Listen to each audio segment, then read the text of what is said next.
Welcome to my channel in NH study. आज हम लोग बीए सेकेंड सेमेस्टर के अति लघु उत्तरीय प्रश्नों को देखेंगे। प्रश्न है, बलबन की सीमा नीति को संक्षेप में लिखिए।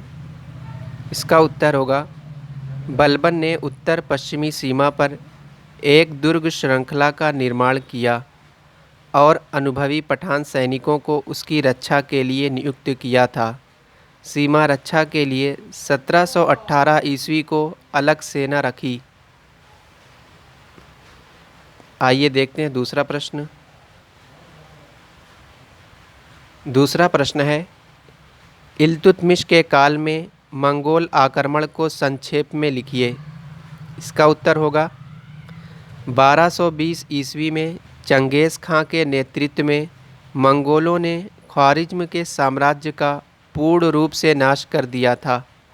इल्तुतमिश ने ख्वारिज्म के भगोड़े राजकुमार मंगबरनी को शरण न देकर बुद्धिमत्तापूर्ण नीति का अनुसरण किया, जिसके कारण दिल्ली सल्तनत एक महान संकट से बच गया।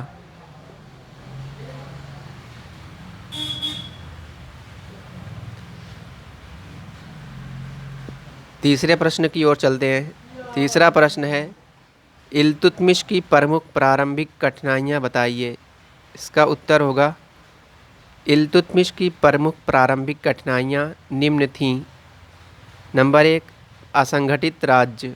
नंबर 2, तुर्क सरदारों का विरोध।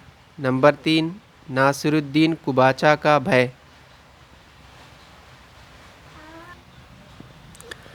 हमारा अगला प्रश्न है, रजिया के पतन के प्रमुख कारण बताइए। रजिया के पतन के क्या कारण थे, उसको बताना है। इसका उत्तर होगा, रजिया के पतन के प्रमुख कारण निम्नलिखित थे। नंबर 1, रजिया की निरंकुशता। नंबर 2, स्त्री लज्जा का त्याग। नंबर 3, याकूत से अनुराग।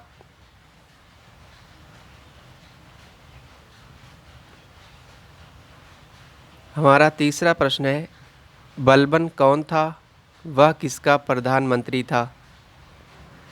बलबन सल्तनत कालीन गुलाम शासकों में एक महत्वपूर्ण शासक था। वह नासिरुद्दीन महमूद का प्रधानमंत्री था। हमारा अगला प्रश्न है, बलबन की रक्त और लौ नीति। प्रश्न आएगा, बलबन की रक्त और लौ नीति। ऐसे ही प्रश्न दिया होगा, हमें आंसर करना होगा। इसका उत्तर ऐसे लिखेंगे, बलबन और विद्रोहियों का दमन करने में रक्त और लौ नीति का समर्थक था। बलबन अपने विद्रोहियों का दमन करने में रक्त और लौ नीति का समर्थक था। उसका आदेश था कि विद्रोहियों का दमन इतनी क्रूरता से किया जाए कि दर्शक वर्ग आतंकित होकर अपराध करने का साहस न कर सके।